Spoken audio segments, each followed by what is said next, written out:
kaparokya, mga kadabarkads, tara! Alamin natin kung bakit patuloy na tinatangkilik ng masang Filipino ang EAT ng Tito Vic and Joey at Legit Dabarkad sa likod ng reach disadvantage nito sa katapat na programa which is ang Itbulaga ng GMA at ang It's Showtime ng ABS-CBN. Alam nyo mga kaparokya, I've been doing online views update a week after EAT exists sa TV5 and in fact It's Showtime at EAT lang yung ginagawang ko ng content kasi I really don't want to see Itbulaga without Tito Vic and Joey kasi sila lang yung kinikilala kong OG or original trio na host ng nasasabing noontime show. At nung nagpaalam sila sa ere noong May 31 ay sobra akong nalungkot at na-disappoint sapagkat parang na-disrespect ang legendary trio. Kaya since then, hindi na ako nanood ng programa, kahit anong programa ng GMA, kahit pa yung sinusubaybayan kong programa ni Michael V na Bubblegum at Pepito Manaloto. I'm an avid fan of Michael V because he had been part of longest running noontime show for the longest time. At naging sidekick din siya ni Bossing Vic sa ilang mga palabas niya o movie niya dito sa ating bansa. And to tell you honestly, sobra akong na-disappoint sa may GMA dahil kahit meron silang magagawa ay mas pinili nilang hindi makialam at sila lang ang tanging nakakaalam kung ano yun. Yan, para sa akin OA, kung yung ibang tao ay sasabihin na ang OA ko naman dahil hindi na ako nanonood ng GMA. Pero totoo po yun, hindi na po talaga ako nanonood ng GMA programs. At medyo sa sobrang kasi sobrang natapakan ang pagkatao ng iconic trio at talagang nakaramdam ako ng awa for them.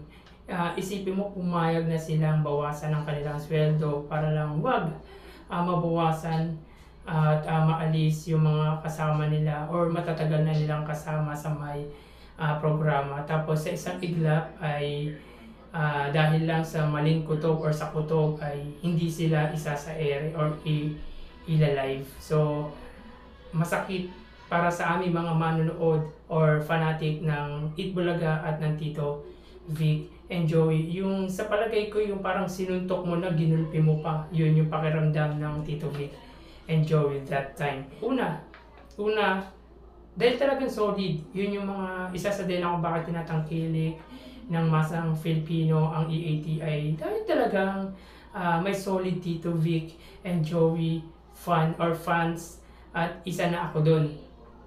Ako yung tipong kahit mali or sila yung mali sa nangyari ay I could answer okay, fine, parang ganun lang yung pwede kong sabihin. Though makakaramdam ako ng disappointment, pero yun lang yung magiging reaction ko. Okay, siguro para sa akin yun lang yung magiging reaction ko. At hindi magbabago yun yung pag-aanga ko sa kanila, mali man sila o hindi. At pangalawa, dahil sila yung naagrabiyado sa nangyari. At kung kaya yung mga tao na natutulog na fanatic ng Tito Vic and Joey ay nabuhay at talagang sumuporta sa kanila. Pangatlo, dahil sa kasama na ng halos karamihan ng Pilipino ang programa ng Itbulaga ng Tito Vic and Joey sa pananghalian at mahaba-haba ang naging samahan ng mga masang Filipino at ng Tito Vic and Joey. At pangapat, hindi lang basta noontime show yung Itbulaga kundi siya public service noontime show din siya kasi natatandaan nyo pa yung mga tinulungan nilang estudyante para makapagtapos ng kolehiyo at meron pa rin nag-aaral as as of this moment. At yung mga binibigay nilang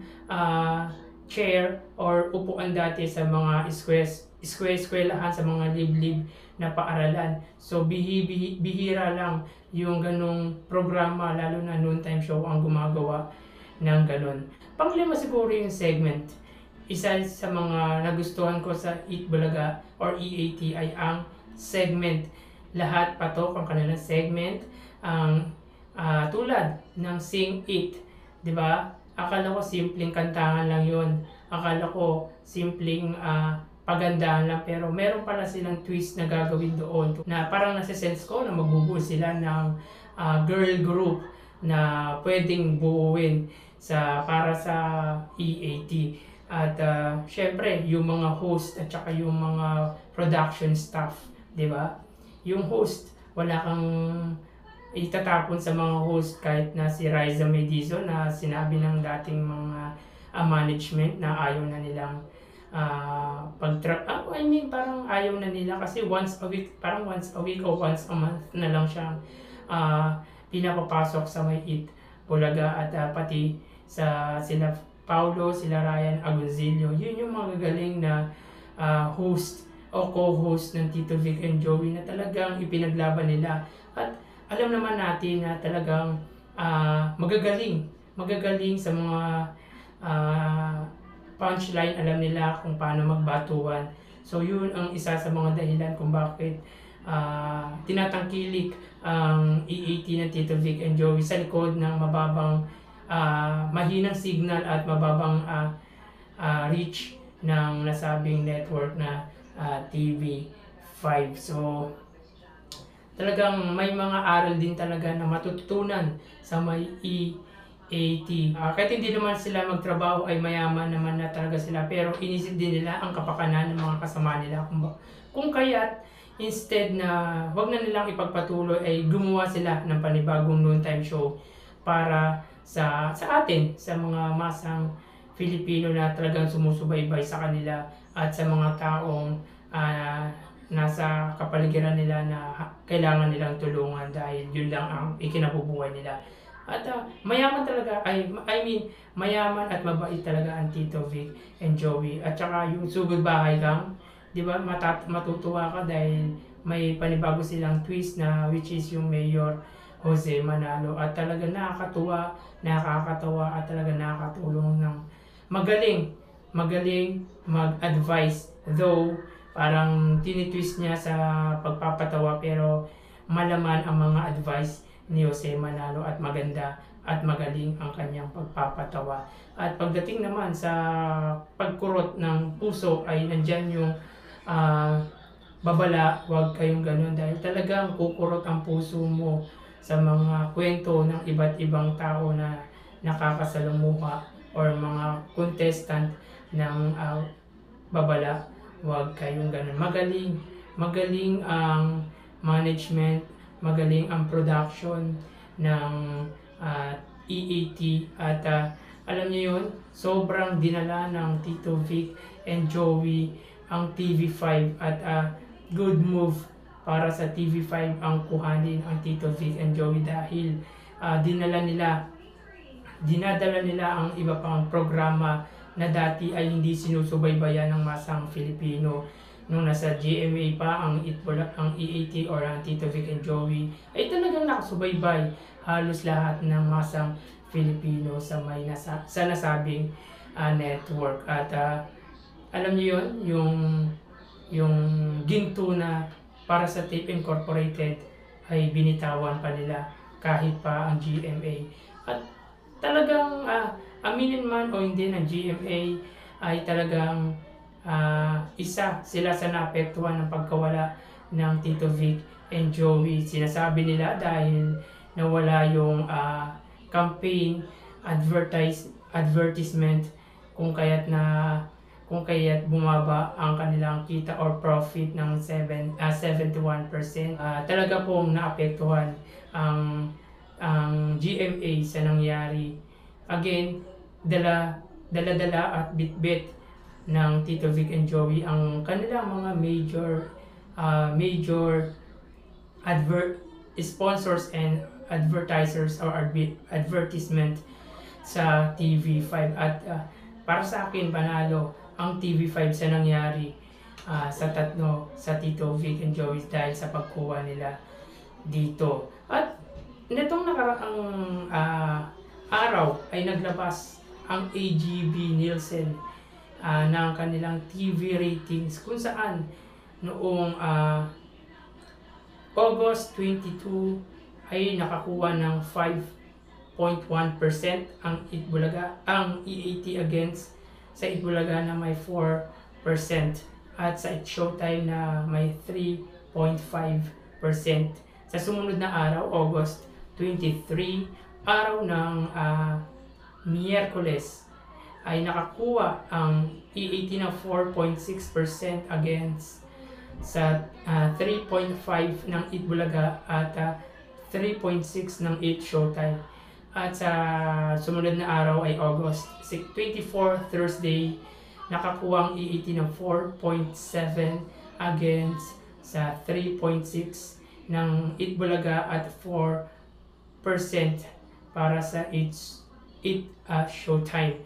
So, di ba, yan ang patunay na mas maraming tumatangkilik sa EAT ng Tito Vic and Joey and legit the Barkads. Ito, gusto ko lang i-open yung kay Yorme. I admire Yorme of what he did in Maynila. Talagang sobrang parang maganda ang pinakita niya sa Maynila. Pero hindi pa sapat yun. Para sa akin, hindi pa sapat. Dahil napakaikli ng 3 years para masabing maganda na talaga ang kanyang nakita. Pero ngayon ay para sa akin very napaka wrong move yung makisawsaw sa usapin ng Tito Vic and Joey at sa management nila na Tape Incorporated, lalo na nang binanggit niya yung Pepsi. Parang out of context nabanggit niya yung nasabing soft drinks brand ng soft drinks which is ang Pepsi. At tanong ko doon, bakit? Anong meron at kailangan mong sabihin yon? Ini-endorse nyo ba ang Pepsi? Kung bakit kailangan mong sabihin ang nasabing brand? Or sadyang napipikon lang kayo kay Joey De Leon dahil pati segment na hinahawakan mo ay parang na-aalas ka or inaalas ka kayo ni Joey De Leon. Hindi ikaw ang inaalas ka ni Joey De Leon doon, kundi yung pamunuan ng Itbulaga or ng Tape Incorporated. Ikaw man ang nasa kalagayan ni Joey De Leon ay maiintindihan mo yun. Isipin mo ang Maynila, pag may umangkin, malamang sa malamang ay masasaktan ka. Ganon ang pakiramdam ni Joey De Leon. Sobra silang nasaktan dahil iningatan at inalagaan nila ang Itbulaga ng napakahabang panahon. Parang sa politika ay madumi ka kung maglaro. At sabi nga ng iyong co-host sa Gelly na si Buboy Villar, mas piliin maging better kesa maging bitter. Tulad ng lagi mong sinasabi, may awa ang Diyos. So dapat lagi mong i-apply yung tagline mo na yan sa iyong sarili. At sa amin na rin, i-apply namin yung sinasabi mong may awa ang Diyos. Yet may dahilan naman kung bakit ganun ang pasaring ni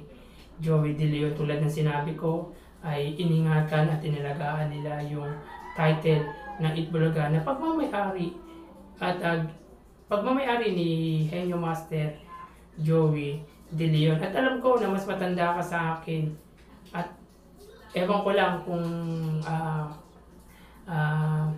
alam mo yung kwento ng Pepsi. Kung meron man, ipakita mo yung resibo na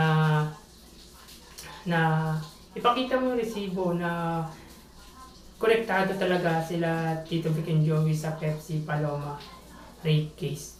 Di ba? Yun ang mas maganda. Kasi kung magsasalita ka lang ng ganyan about Pepsi, tapos sasabihin ni Buboy Villar na umiinom ng soft drinks kahit wala naman pakita na umiinom talaga ng soft drinks at hindi naman kayo endorser ng Pepsi, ay hindi maganda yun dahil pinapakita nyo lang na uneducated person din kayo pag ganyan. Kasi masyado yung pinapatulan yung mga bagay na hindi naman kayo ang pinapatamaan.